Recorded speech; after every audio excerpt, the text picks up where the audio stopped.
तो दूसरी जानिब मारूफ कारोबारी शख्सियत अकील करीम जहटी ने स्टेट बैंक की जानिब से शरह सूद में 2% कमी हौसला अफजा करार दी। बोल के प्रोग्राम बेओपार में गुफ्तगू करते हुए कहा कि मौशी आशारिये दुरुस्त समत जा रहे हैं, महंगाई बतदरीज कम हो रही है। उन्होंने सस्ती बिजली के लिए एशिया पाक इन्वेस्टमेंट ग्रुप के इक़दाम को भी सराहा।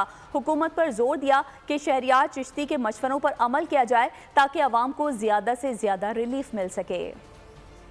हमारी तो ख्वाहिश तो यही थी कि ज्यादा इंटरेस्ट रेट गिराने के चांसेस थे, लेकिन 2% भी सफिशिएंट है क्योंकि अभी IMF का पैकेज भी हमने लेना है तो एहतियात की होगी इन्होंने। लेकिन हमारे जो नंबर है, जैसे ट्रेड डेफिसिट के नंबर अच्छे हैं, करंट अकाउंट के नंबर अच्छे हैं, रिमिटेंस के नंबर अच्छे हैं, फिर आपके जो पिछले $2.5 बिलियन पिछले रिपेट्रिएशन हुए हैं, तो पाकिस्तान की इकोनॉमी अब दिन ब दिन बेहतरी की तरफ जा रही है। मैं यहाँ तो अप्रिशिएट करूंगा, शहरियार चुस्ती ने बड़ा जबरदस्त काम किया है और इनको अप्रिशिएट भी करना चाहिए और ये पावर सेक्टर को समझते भी हैं और गवर्नमेंट को इनसे मशवरे भी लेने चाहिए। मैं समझता हूँ इसी तरह बाकी लोग भी आगे आए और जाहिर बात है कि फॉर द टाइम बिंग हम मुश्किलात में हैं, इस मुश्किल टाइम में वो गवर्नमेंट को सपोर्ट करें। गवर्नमेंट की फिर जिम्मेदारी बनती है कि आगे आप लोगों को सपोर्ट करें। तो मैं समझता हूँ ये मुश्किल टाइम सब हम लोगों ने मिलजुल के निकालना है।